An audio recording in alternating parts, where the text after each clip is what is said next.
I think it's time to move into something a little sunnier, the badass of the week. Love it. I'm loving this segment. It creates interesting conversations. It also highlights in a very positive way as you and I trend negative, mainly because our teams suck, essentially. But it's a fun way to find positive and fun performances to highlight. So we haven't done badass in the week in 2 weeks now. So I looked at the stats of our best performers of the 5 teams we cover. Well, really 4 teams. We'll get to that later on when we get to the A's finally. But I thought there was a really interesting group, especially when you consider essentially over 2 weeks, starting pitchers got 3 starts, and there's essentially you can look up 15 games stats for batters. So that's what I'm pulling from MLB.com. So I sent you the list of potential nominees, and I don't think you added any to that. If you want to just go through I them. looked up some stats, and no one else was near these guys, so I let it go. Oh, cool. All right, I'm gonna do this in order. You can do it in any order. I just put it in. I think I grouped batters and pitchers together, but you can do whatever you want. I'm gonna start with my opinion. I'm gonna start backwards. Nice. So I'm gonna start with the first 3 that I believe are out. Okay. I'm gonna start with Logan Webb, 21 and a third innings, 5 runs, 19 Ks, 21 hits, not good, and 4 bases on balls. So I put hits. The reason I did that, we have 3 pitchers nominated, and because they had very similar stats, which is kind of amazing. 3 outstanding performances over the last 2 weeks. So I put the hits in there just to kind of separate them, because they all have similar innings, similar strikeouts. Yeah. And not similar runs. That's similar walks. Walks, yes. But Lucas Giolito and Logan Webb have similar of pretty much everything. Yeah, they were almost the same 3 starts. Funny, same team, same 2 teams I root for. Yeah. Lucas Giolito, 19.2 innings, so he had a few less innings. 5 runs, same as Webb. 22 Ks, 3 more than Webb. 15 hits, 6 less, but 5 walks. So from a pitching standpoint, they both pale in. So I'm retracting on my original statement. From a pitching standpoint, they all pale in comparison to the aforementioned is it Eduardo Rodriguez? Eduardo Rodriguez. Oh yeah, I listen to him as Ed. Yeah. Because I was running out of space, so I just called him Ed. Maybe I think I'm going to call him that from now on. 20.2 innings pitched, only 1 run allowed, 22 Ks, the same as Giolito, 5 less hits than Giolito, and 5 walks. 5 walks. He had 2 walks in a row in his last start on must have been Wednesday. That was very uncharacteristic. Kind of even the stats a little bit there. I was shocked when I was listening on the radio as I was going for a walk that he had walked 2 batters in a row. But yeah, that was going to be my nomination amongst pitchers for sure. Yeah. Especially it was just cool that I was there for one of those incredible starts, 8 innings in Detroit against the Mets, 8 innings, 9 strikeouts, 1 walk, 2 hits, no runs. It was just dominant. His stuff has been incredible lately. So, yeah, I was kind of stacking the deck, but I wanted to include, I think we've been kind of monopolizing this with Cubs and White Sox. So I wanted to make sure we're kind of representing the Giants and Tigers as much as possible. But yeah, those are all very similar stats. It's just that he only let up the 1 run. That's the separator right there. And a lot less hits compared to both guys. I mean, 11 less hits than Webb over like the same amount of innings. So yeah, that's crazy. Right there. I mean, this next one's pretty easy for me. Yeah. It got easier today.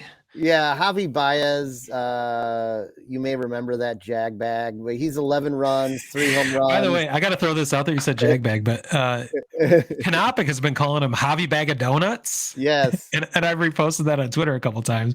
It makes me laugh. It was kind of more when Javi was underachieving, but it kind of goes back to the I don't know, is it from The Sopranos, Joey Bag of Donuts? Yeah, Joey Bag of Donuts, yeah. It's kind of a disparaging comment, but I love that. For some reason, I want to call him Javi Bag of Donuts. Canopic can turn a phrase. He sure can. So I think if I'm going to call Eduardo Rodriguez Ed from now on, I'm going to call like Ed Javi. Rodriguez. I'm going to call Javi Bag of Donuts from now on. That Ed Rodriguez is like an Anchorman moment where I'm just reading the teleprompter here. I could tell. I forgot I sent it to you that way. I'm like, it's Eduardo, right? Am I crazy? Javi, 11 runs, 3 home runs, 8 RBI, 321 average, 933 OPS. He looks like the Javi that Cubs fans knew and loved. That's over his last 15 games, which coincides with the benching? With the benching, strangely enough. He's been a little more focused. He's been striking out a little bit more in the last couple games. He had dramatically dropped his strikeout rate right after that incident and increased his walk rate up to, I heard his walk rate was actually up to 6%, which would have been a career high. Oh boy. Remarkable for him, but I mean, it's ridiculously low, but it was interesting that he was able to do that. But yeah, his numbers were very similar to Luis Roberts until today, when Luis Roberts certainly separated himself. Yeah, 10 runs, 3 home runs, 10 RBIs, 333 average, and a 1086. He raised his average OPS. He raised his average 22 points today, so he was actually behind Javi, and that's why I thought it'd be an interesting conversation. But he essentially is tied or leading him in every category now. So, and you know, the thing that's interesting is how's Javi's defense been this year? Has it been good or? Yeah, extremely good. He had a couple lapses last week, but I think he had 2 errors in one game. But I think that's the only errors he's had all year. So I mean, I think it's going to be interesting this year for Luis Robert to see what his defensive run save number is going to be, because he's probably going to. I mean, if he's going to be the one. He could end up being one of the few bright spots if this season continues like this, because he is, other than the questionable rundown to first base situation we had to deal with a few weeks ago. I wanted to bring that up because these numbers have spiked since that moment, much like... Well, his hamstring recovered, Ryan. Yeah, much like Javi's numbers suddenly went nuts after he was benched. So it's a very similar situation. That's why it was also fun to juxtapose those 2 players' numbers against each other for the last 2 weeks. And Robert, this is his second nomination though for this award. He has. Yeah, so he's having a good season, and he's playing a hell of a center field this year. Yeah. So essentially we have a batter versus a pitcher. This is how this always works out. It's Eduardo Rodriguez versus Luis Robert battling it out for a badass of the week. Well, let's see. Have we given it to a Tiger yet? This is my argument. This is also sentimental because I was at the game. I don't know another situation where we're going to be giving a Tiger our badass of the week. So I was gonna fight for him. I was gonna bring that very point up. I mean, I feel like Luis Roberts probably gonna have the opportunity to be on this thing over and over again this year. I think you're right. In this small season, this is his second nomination already. That's a really good point. It's a magnanimous point by you, because I think I'm feeling fucking generous tonight. This is so strange. To fucking Eduardo Rodriguez. I was not expecting this at all. I was expecting to make the exact arguments you just made against you. I appreciate it. That's my asshole, nice hole or something. Something. We'll workshop that, but yeah, workshop that one. Role reversal or something. I don't know. Folly. Yeah. So yeah, I think you wouldn't be too upset either that we made Eduardo Rodriguez our badass of the week. All right.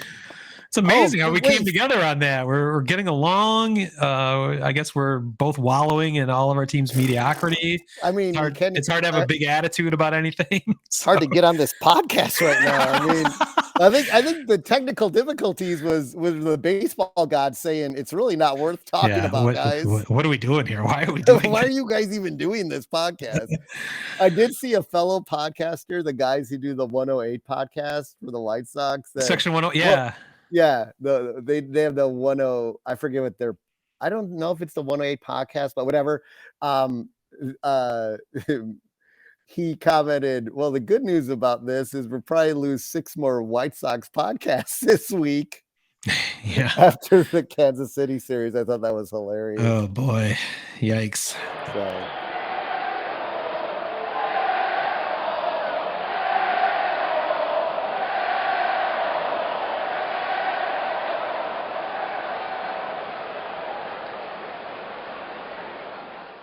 Word Hole Media.